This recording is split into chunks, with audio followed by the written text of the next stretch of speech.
All right. We're going to look at something mostly from the book of Proverbs this morning. And I've been continuing to talk about the plan that God has for us that is very simple. And I realize it's only complicated by outside influences. And my hope in this message is to make it very clear. And matter of fact, I'm going to go so far as to say is you're going to understand what I'm talking about behind this one. 3 words that I'm really going to use that describe how God deals with us. And those 3 words are, first, instruction. The second word is rebuke. And the third word is chastening or chastisement. And throughout Scripture, we are talked to about all 3 words. Solomon spends a great deal of time talking about instruction, which is basically the idea of precepts, things that you should consider and make a foundation before you even get started. Well, that's why you come up with the term precept. The Scripture talks about that safety and direction and honor and everything is in the precepts of God, which is his instruction. And I'm going to read some quotes from the book of Proverbs that all talk about instruction and what it actually offers.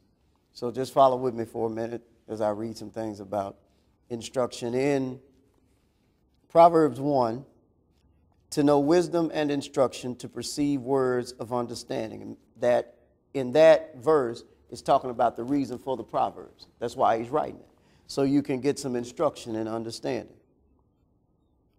Proverbs 1:3, to receive the instruction of wisdom, justice, judgment, and equity. 1:7, the fear of the Lord is the beginning of knowledge, but fools despise wisdom and instruction. Proverbs 1:8, my son, hear the instruction of your father, and do not forsake the law of your mother. Proverbs 4:1, hear, my children, the instruction of a father, and give attention to know understanding. Proverbs 4:13, take firm hold of instruction, do not let go, keep her, for she is your life. Interesting, isn't it? Proverbs 5:12, and say, how I have hated instruction and my heart despised correction. I'm reading all these for you to get the idea of how much he talked about instruction. Now we're in Proverbs chapter 5, verse 23.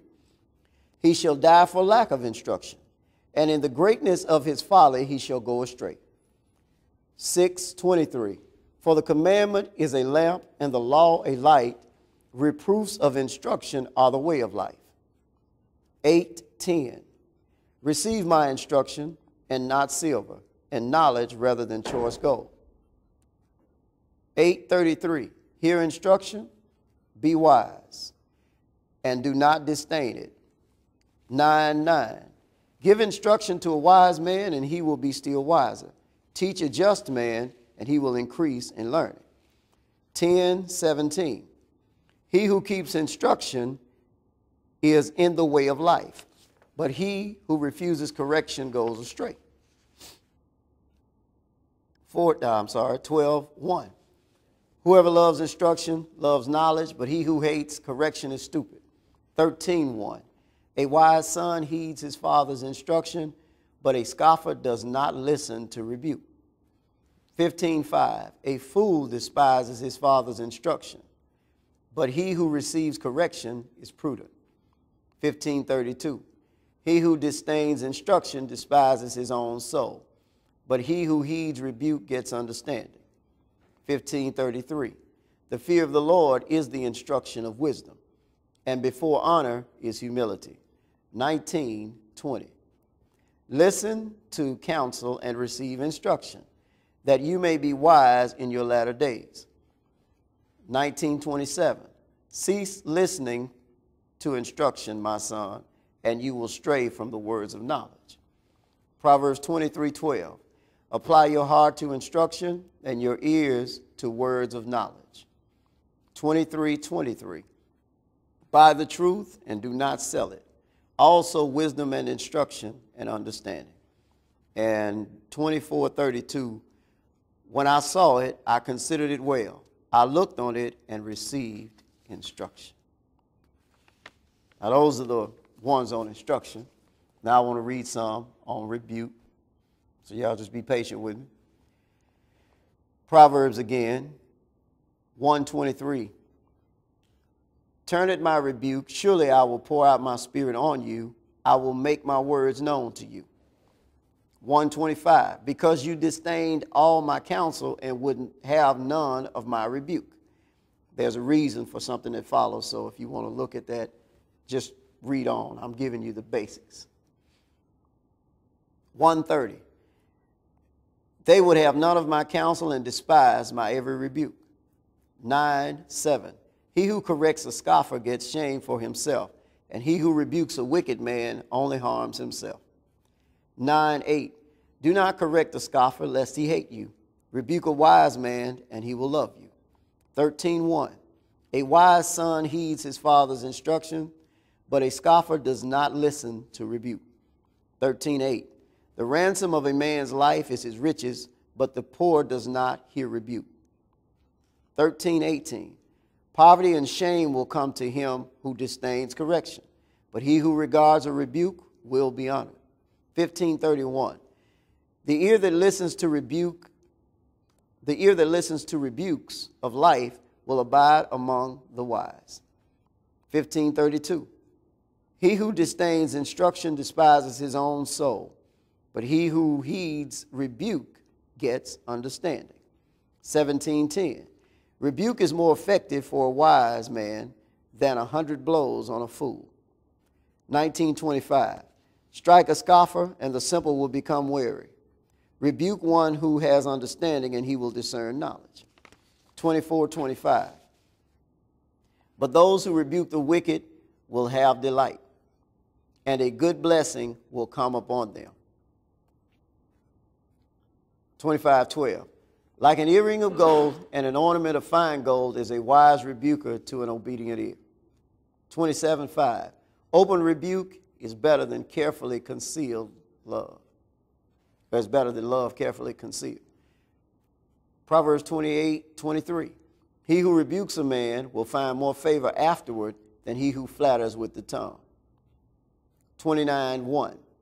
He who is often rebuked and hardens his neck will suddenly be destroyed, and that without remedy. 29:15. The rod and rebuke give wisdom, but a child left to himself brings shame to his mother. 36, verse 6. Do not add to his words, lest he rebuke you, and you be found a liar. All right, we got one more set on chastening.